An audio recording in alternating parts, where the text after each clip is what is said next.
along the coast of Western Europe lie remnants of the vast fortifications erected during World War II to protect Hitler's Germany against an Allied invasion. In France, along the Normandy coast, the beaches are quiet now, except for the winds that blow off the English Channel and the waves that brush against the shore. Guns and tanks that remain are rusted or on display in museums that safeguard the memory of what happened here on June 6, 1944. D-Day. It's the most important day of the 20th century. And everything before that led up to D-Day. Everything since has been a consequence of what happened on D-Day. It was the day that the Allied armies of America, Britain, and Canada breached the barrier that made an entire continent a fortress, Hitler's Atlantic Wall. The Atlantic Wall was one of the great walls of history. There are many great walls: the Great Wall of China, the Roman Wall, which walled off the barbarians from the Roman Empire, and then the long, long wall that Hitler built from Norway, the entire Atlantic coast, to try to block Europe off from the Americans and the British. The Atlantic Wall defenses extended along nearly 3,000 miles of coastline, from the Arctic Circle to the Pyrenees Mountains along Spain's northern border. The Atlantic Wall was not a continuous barrier, but rather a series of fortified locations. Between the man-made defenses, precipitous cliffs and rocky shorelines provided natural barriers to keep invaders at bay. The most imposing features along the Atlantic Wall were massive concrete bunkers, built to protect the all-important guns installed there to destroy an approaching invasion fleet. The heaviest artillery was 40.6 centimeter gun. There were several of them, 7 in Norway and 3 in France. There were Navy guns shooting quite precise over a range of maximum 30-35 miles. Bunkers were also designed to serve as observation posts, ammunition stockpiles, communication centers, troops' quarters, and to store supplies and food to sustain the men stationed on the wall. Here, south of Ostend in Belgium, lies a typical stretch of Atlantic Wall construction. What you see there is the fire control post of a coastal battery. What you see here is an emplacement with an anti-aircraft gun, and very special, because it's still there, a system of covered trenches. These are normal trenches, but covered, protecting the soldiers running forth in these corridors, and also protecting the site from the air. To help obscure the bunkers and guns from Allied aerial reconnaissance, the Germans blanketed them with camouflage netting. From the air, Allied observers could see the array of obstacles designed to block an invasion on the beaches. But hidden beneath the water's surface often lurked a menacing gauntlet of death and destruction. During the war, the challenge for the Germans was to block every possible attempt of invasion by the Allies.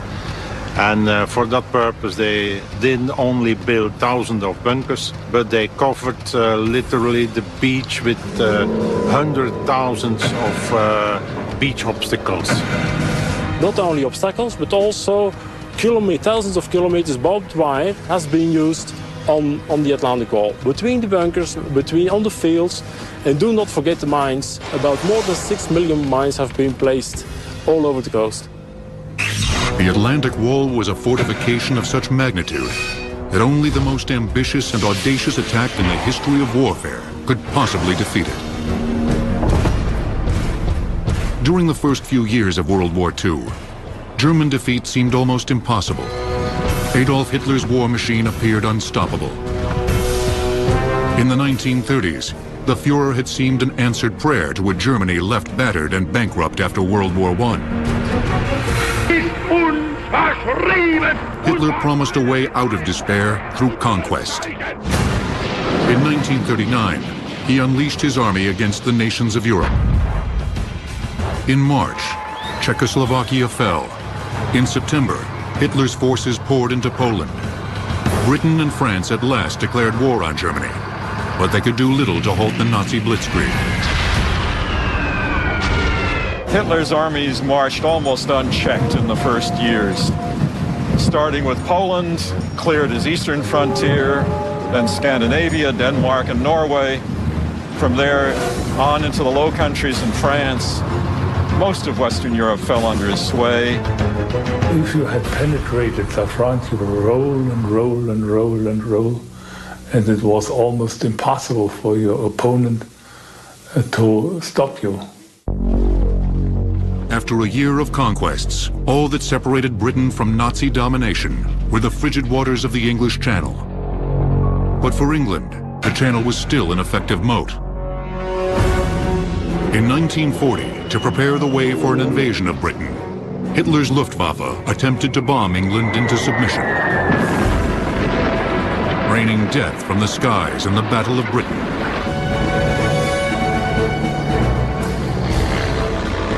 Germany's elite air force outnumbered Britain's more than 3-1, but 700 British fighter planes fiercely maintained air supremacy over England, and after 4 months, Hitler gave up his plans of invasion. Then he had the choice, attack the English supply system with everything that he had, or should he turn upon his other potential enemy, Russia? He chose Russia. In June 1941, German forces flooded east toward the Russian border to begin the assault.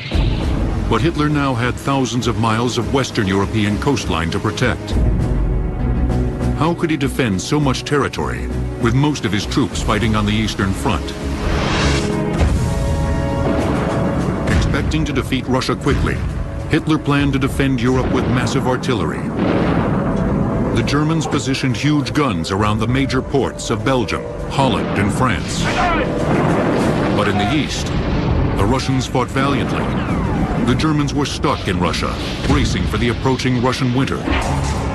As Hitler ordered more troops to subdue the Soviets, he needed a new plan to protect the Western Front. His solution was a wall that would defend every mile of coastline from Denmark to Spain. As the war progressed, Hitler's concept of the wall would grow from a modest defense to an impregnable fortress. What could the Germans do more than defend it with blockhouses, batteries, everything? There were no troops enough, there were no armored divisions enough. They could make concrete shelters, they had laborers, they had materials to construct these things. The Germans had no other choice than defend Europe with an Atlantikwall. Hitler gave the order. The challenge was how to execute it, with limited resources, in occupied territory, in the middle of a war.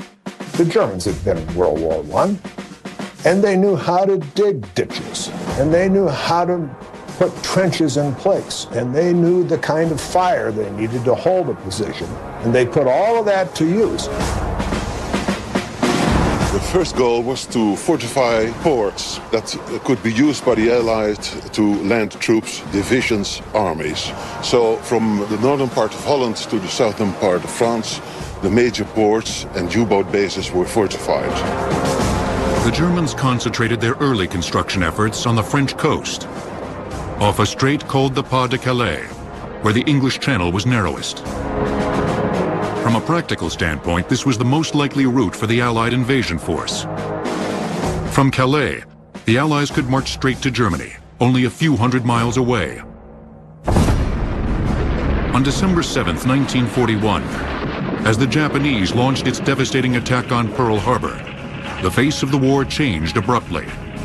An enraged America declared war on Japan. 3 days later, Hitler declared war on the United States. And we don't know why. Nothing made him do it, but he did it. And when he did it, he was making a bet that the Hitler Youth are going to always outfight those soft, effeminate Americans who have been brought up in the Boy Scouts. Although many Americans were anxious to strike back at Japan, the United States and its new Allied partners agreed to make Germany's defeat the first priority. The basic strategy was laid out within a month or so after Pearl Harbor. And that was Europe first, cross the Channel, go to the heart of Germany. That was our basic strategy from the very beginning. In August 1942, the Allies launched a raid on the French coast at the port of Dieppe, in part to appease the Russians, who were insisting that their Western allies waste no time opening a second European front. The Dieppe raid, executed by 6,100 Canadian, British, and American troops, was designed as a one-day attack to inflict enough damage on the coastal defenses to draw at least some Germans away from the Eastern Front. It turned into an object lesson, revealing their unreadiness to launch a major invasion.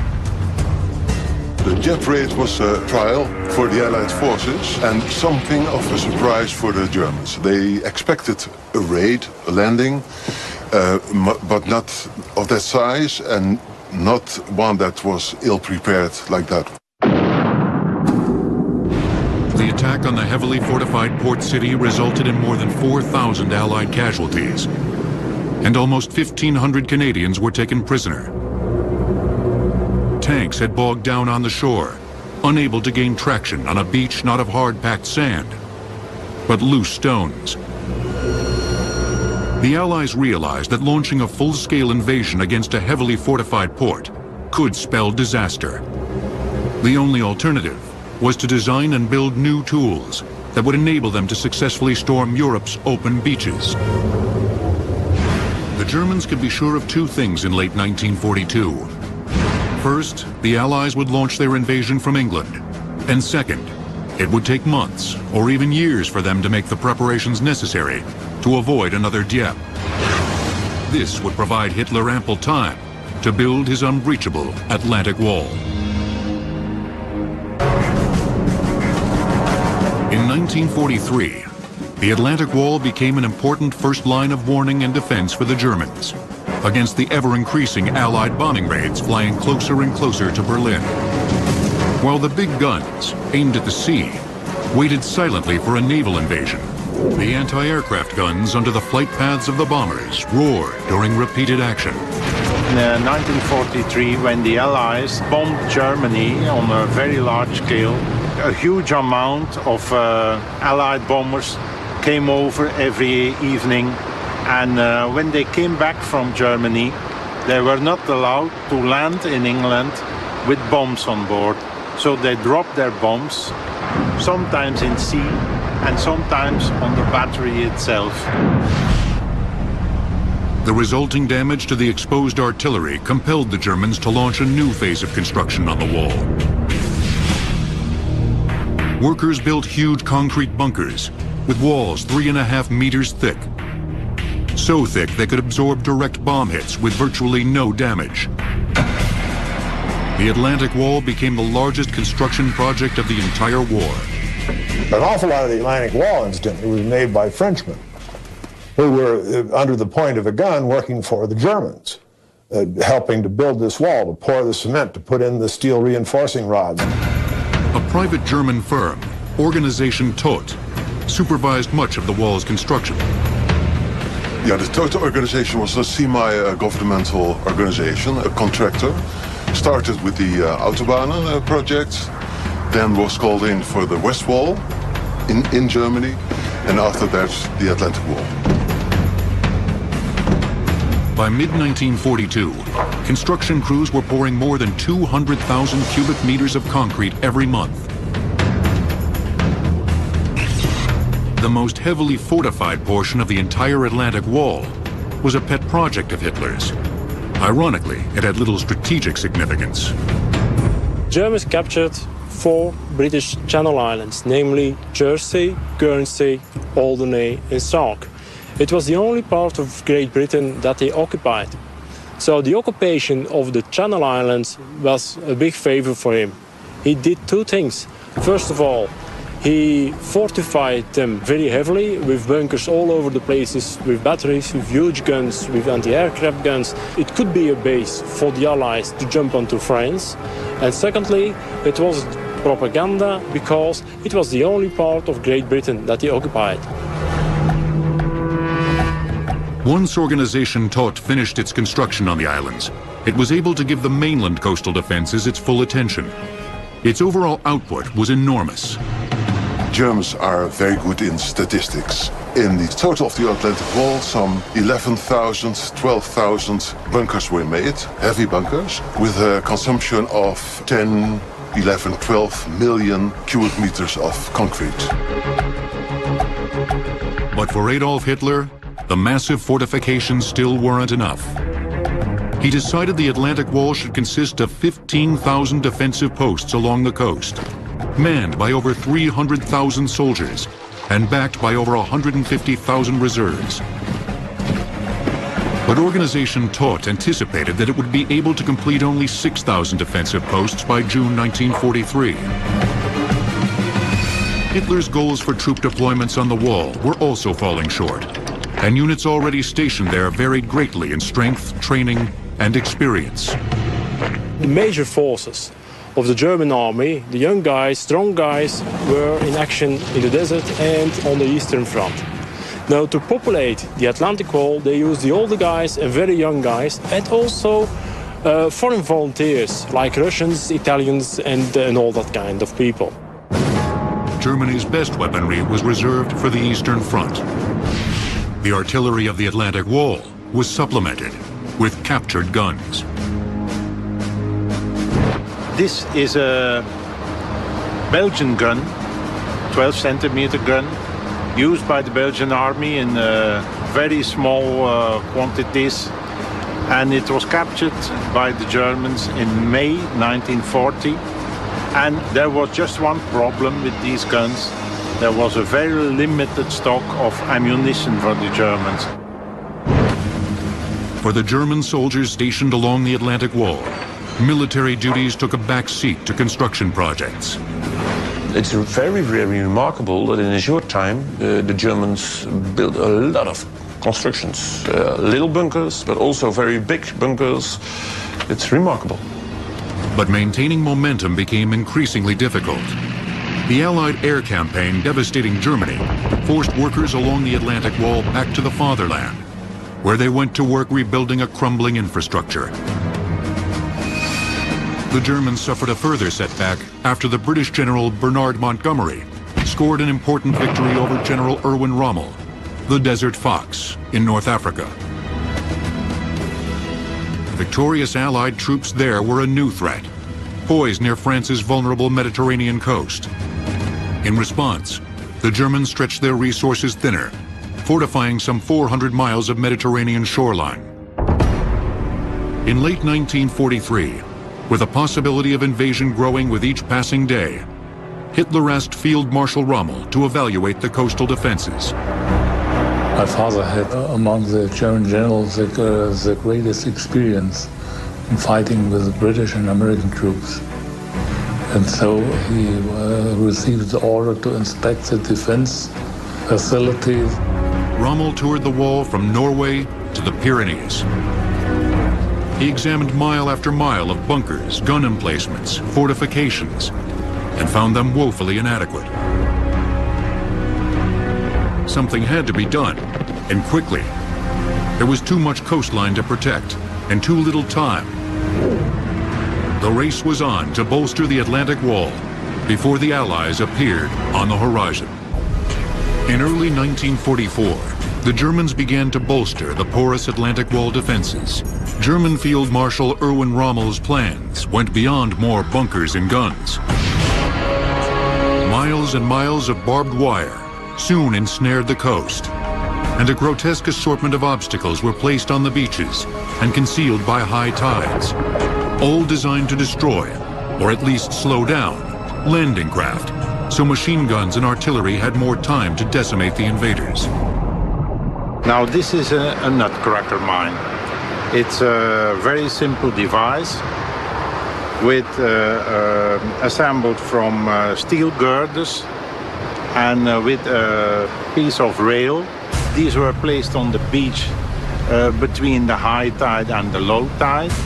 When a boat hit the obstacle, this rail exploded a large shell that was attached to the device. Simpler obstacles, nicknamed hedgehogs by the Allies, were 3 metal girders bolted together. They were first made by the Czechs to help protect their border from the Germans. During the war, these hedgehogs were brought over by the Germans in large quantities and placed on the beaches along the Atlantic Wall. Sometimes they were just meant to stop landing boats.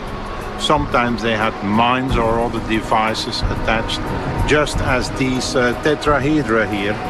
You can find them in concrete. Usually they had the teller mine attached to the top. Belgian gates were first used in Belgium as anti-tank barriers. The Germans saw the value of making them part of the Atlantic Wall. The almost elegant gate-like design was actually a sturdy steel construction. Placed individually, they offered little resistance. But when linked together by the coupling hinges on each side, they created an effective barrier against troops and armored vehicles. Rollers at the base of the gates allowed the barrier as a whole to flex instead of break and withstand a tremendous amount of force. In their desperate effort to block or blow up any invader, the Germans added a thicket of the most primitive obstacles imaginable. The Germans literally raided the woods in Belgium and France, and thousands of these wooden posts were placed on the beaches. On top of it, usually they placed a teller mine or a shell, and some of these devices could even rip off the hull of the boat. At the end of 1943, about the same time Rommel was assigned to the Atlantic Wall, the Allies were deciding who should lead the unprecedented effort to breach it. The logical choice was General George Marshall, head of the Joint Chiefs of Staff. But the job of Supreme Allied Commander went instead to General Dwight Eisenhower. He was given a very simple set of marching orders. You will enter the continent of Europe and in conjunction with other Allied powers, straight to the heart of Germany. Plans for the invasion of Europe, codenamed Overlord, were well underway before Eisenhower's appointment. A 3-division assault had been proposed that called for an invasion of the beaches between the ports of Le Havre and Cherbourg. Eisenhower, consulting with British General Montgomery, the commander of the British and Canadian ground forces, quickly concluded that the plan was inadequate.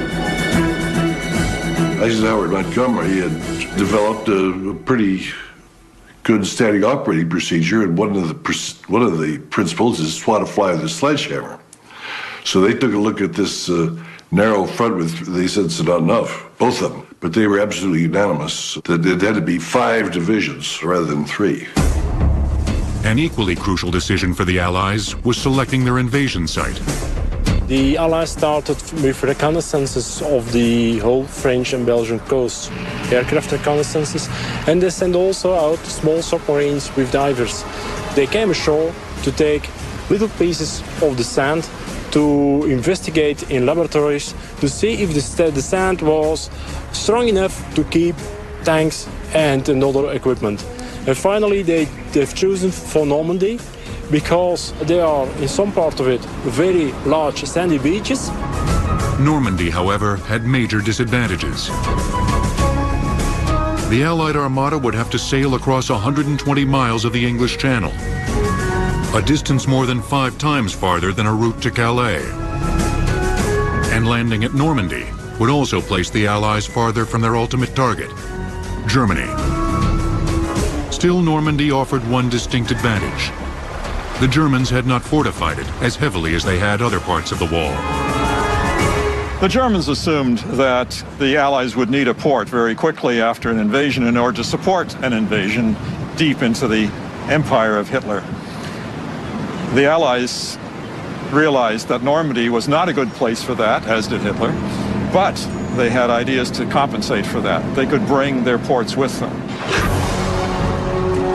All over the British Isles, engineers were secretly building huge concrete caissons, floating piers, and sections of pontoon roadway. These were the building blocks of portable modular harbors, codenamed mulberries. When the invasion began, the pieces would be towed to Normandy and assembled into 2 functional harbors. I think each one of those artificial harbors could handle up to 10,000 tons a day over the beaches. Workers in America's war factories were busy designing and building a variety of specialized shallow-bottom landing craft to enable the quick unloading of men and equipment right up on the beaches. The largest were 300-foot-long landing ship tanks, or LSTs. Landing ship infantry, or LSI, could hold as many as 150 soldiers. The smallest craft, which would transport the first wave of troops, were called Higgins boats, named after their inventor in Louisiana. They needed a shallow draft vessel that they could turn around in a hurry. Every American who went ashore in North Africa, every American who went ashore in Italy, and every American who went ashore in the Pacific Theater did so in a boat built in New Orleans by Andrew Higgins and Higgins Industry. Higgins faced the daunting challenge of filling the enormous order of the boats the Allies needed for the invasion.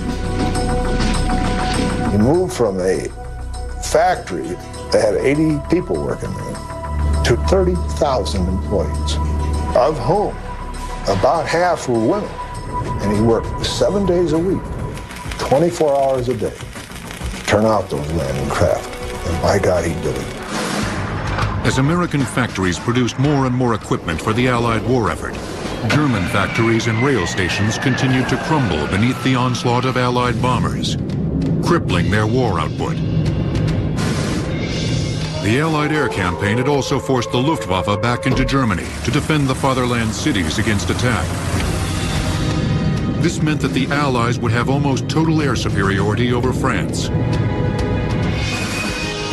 Rommel now believed that Germany could never win this war, but he saw a strong Atlantic wall as a way to force a negotiated peace with the Allies. The landmine was Rommel's favorite weapon. After using them effectively during the North African campaign, he ordered more than 50 million mines to be installed along the Atlantic Wall. On shore, there were many kinds of mines, and some of them were designed with glass cases so that they were not picked up by metal detectors. This sort of problem with mines, non-magnetic mines, carries right on to the curse of mines throughout the world today. They had laid mines and they had put out barbed wire, and they had their mortars zeroed in. Now, the Germans who were there were put to work laying out these obstacles into the water between the low and the high tide and preparing for the invasion, and they were all praying, God, that it doesn't come here.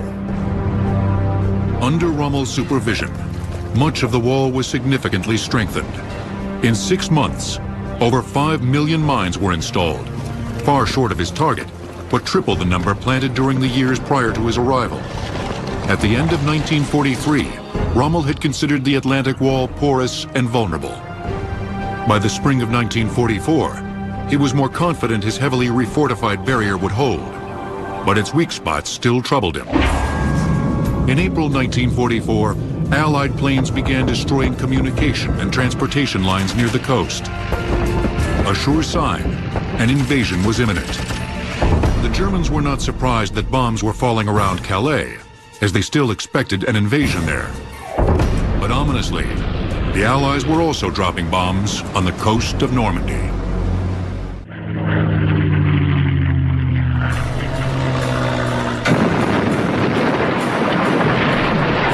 In the spring of 1944, Allied bombs battered western France.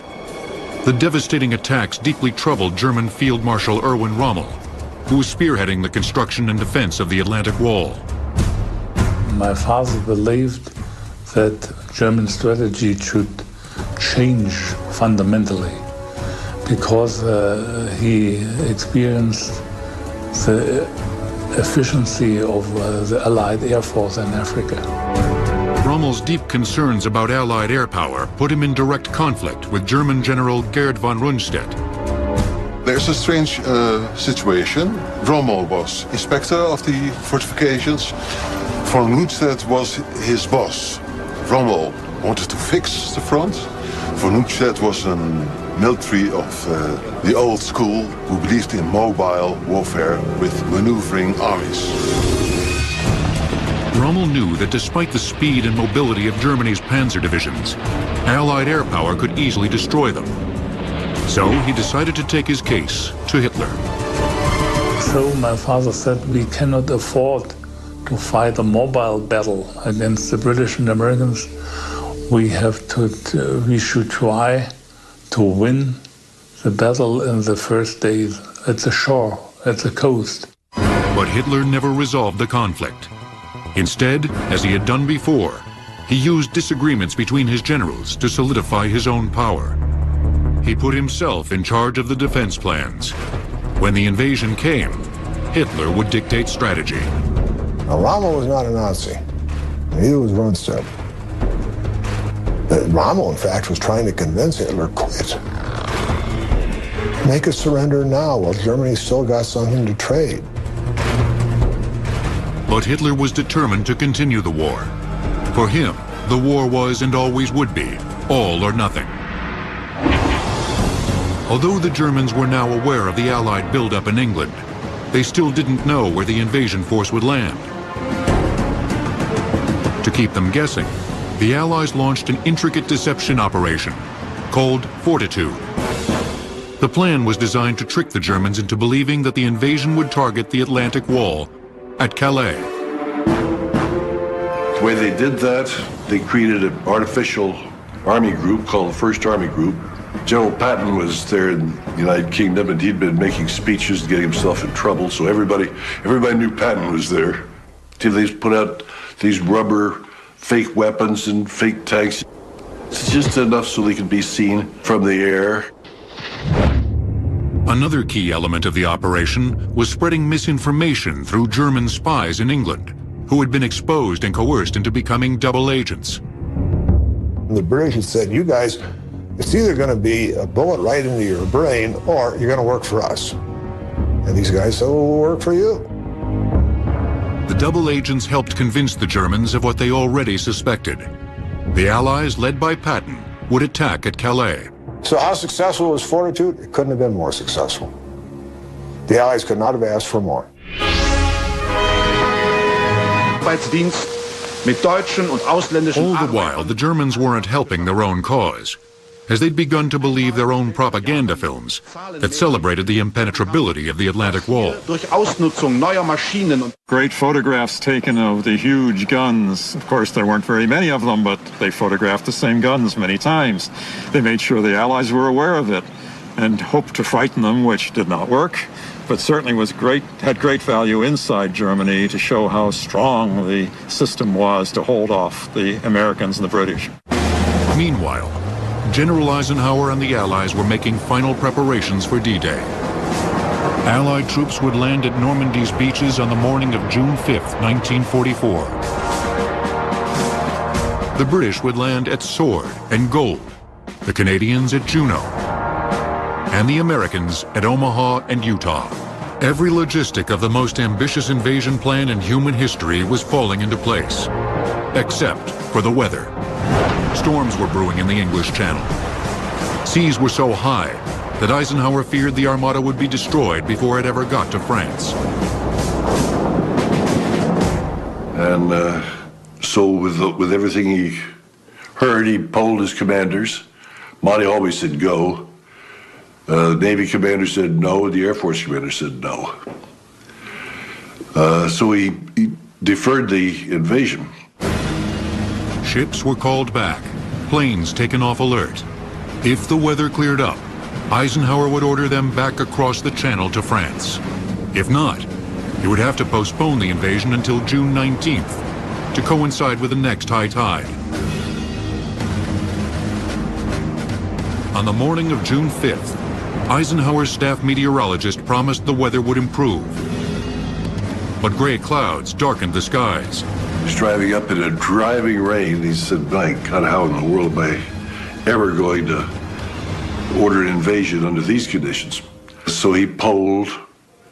Once again, Monty always said go.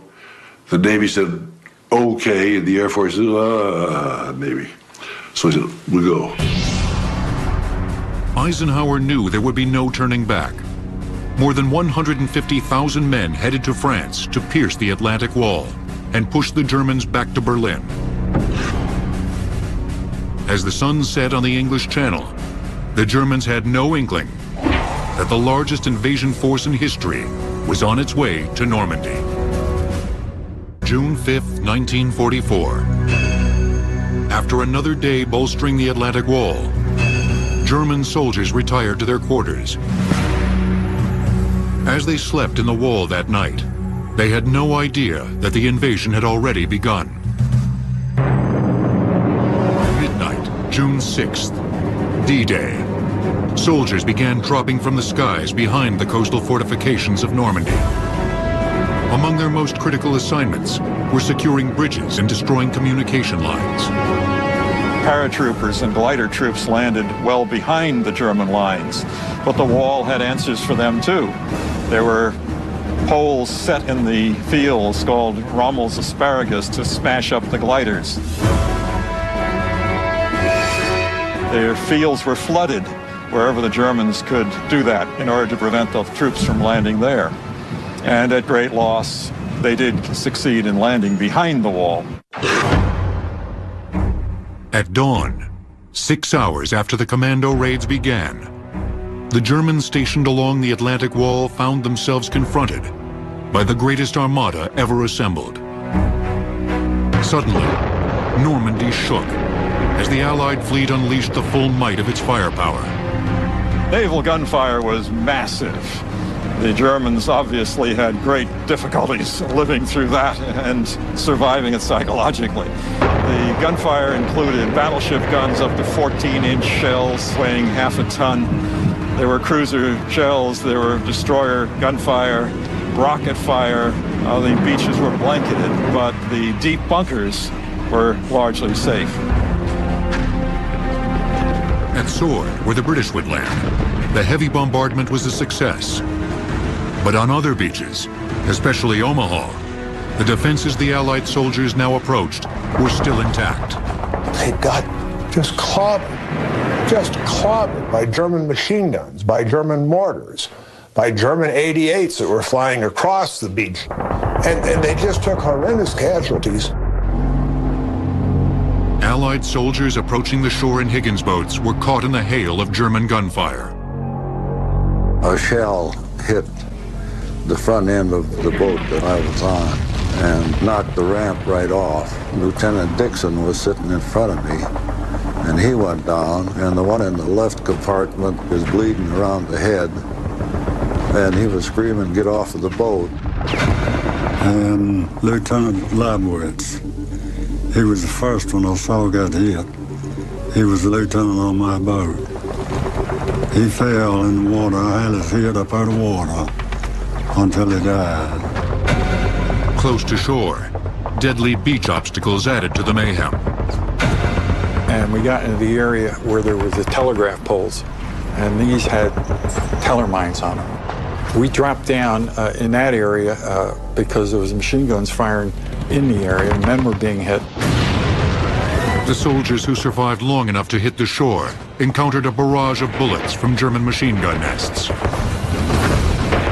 People falling all around you.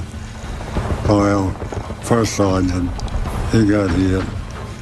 He turned around, went back to the water, said, "They'll never take me alive," which they didn't. At Omaha, there was no place to retreat. The Americans had no choice but to move forward. One of the guys started angling towards us across the beach, and they shot him. And I saw him hit the dirt, and he was screaming, you know, for a medic, and one of our medics went over to help him, and they shot the medic. I didn't take more than a few steps when I was suddenly struck. Everything in the backpack was shattered with machine gun bullets. Wherever soldiers turned, obstacles and booby traps awaited. He stepped on the wire. It set it off at Bouncing Betty. It's got everything in the book in it. It's got razor blades, any kind of metal that they could find to put in there. I was hit through the throat, shoulder, here, and it was pretty rough. Amidst all the carnage, the soldiers at Omaha reached the bluffs overlooking the shore. And when I got up to the top, I looked back, and all I could see was 2,000 ships, and all I could think was, well, these damn fool Germans I wouldn't stay here because we're going to kick their ass. And then we saw the results of D-Day, and it was appalling. The bodies were in the surf, rolling in the tide, and it was a frightful sight. The assault on the Atlantic Wall at Normandy on June 6th resulted in some 4,900 Allied casualties. But ultimately, the wall had been a failure. The Allies had breached the mighty barrier in just 14 hours. By August, they were in Paris. By spring 1945, they'd crossed the Rhine into Germany. You want to know why the Atlantic Wall failed? Because of the people who went against it. That's why it failed. During the 6 decades since the end of World War II, much of the wall was dismantled, and most of the guns and steel salvaged for scrap metal. Bunkers and obstacles were removed by those wanting to erase the scars from this barbaric period. But there are a few places where the twisted visions of a world gone mad have been preserved. On the coast of Belgium, a section of the wall is now a museum. It's a piece of history for us, even if it's a dark page of history, because many people suffered during the war. And for that purpose, we want to keep it and preserve it and show it to everybody, especially to the young people who do not always realize that liberty has a certain cost. Nowhere is that precious cost more apparent than on this hallowed ground above the beaches of Normandy. As it turned out, the Atlantic Wall marked the end of an era. Modern air power and weaponry soon made this kind of fixed fortification obsolete. But what remains of the wall serves as a potent reminder of the tenuous nature of freedom.